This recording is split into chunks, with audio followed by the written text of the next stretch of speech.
യോഹന്നാൻ്റെ സുവിശേഷം അധ്യായം 6 വാക്യം 68 നാം ഇങ്ങനെ വായിക്കുന്നു: ഞങ്ങൾ ആരുടെ അടുത്തേക്ക് പോകും? നിത്യജീവൻ്റെ വചനങ്ങൾ നിന്റെ പക്കലുണ്ട്.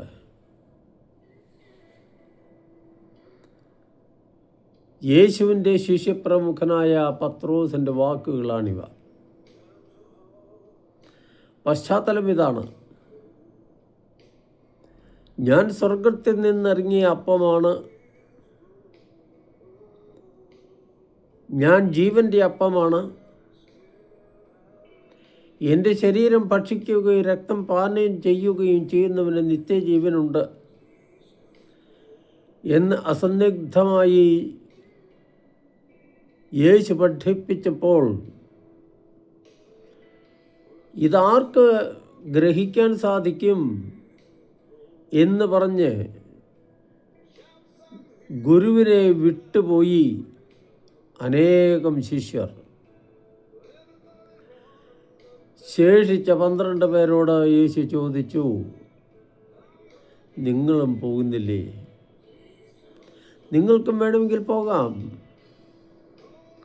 തൻ്റെ പഠനത്തെ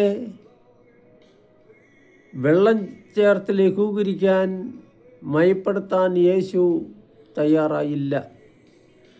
ശിഷ്യരുടെ മുമ്പിൽ ഒരു വെല്ലുവിളി ഇടുകയാണ് ചെയ്തത്: നിങ്ങൾക്കും വേണമെങ്കിൽ പോകാം.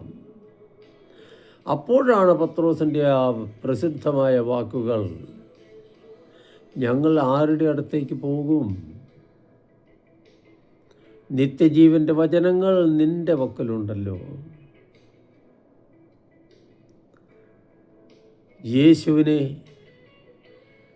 മനസ്സിലാക്കണമെങ്കിൽ എളിമയോടുകൂടെ, തുറന്ന ഹൃദയത്തോടെ യേശുവിൻ്റെ പക്കലേക്ക് ചെല്ലണം.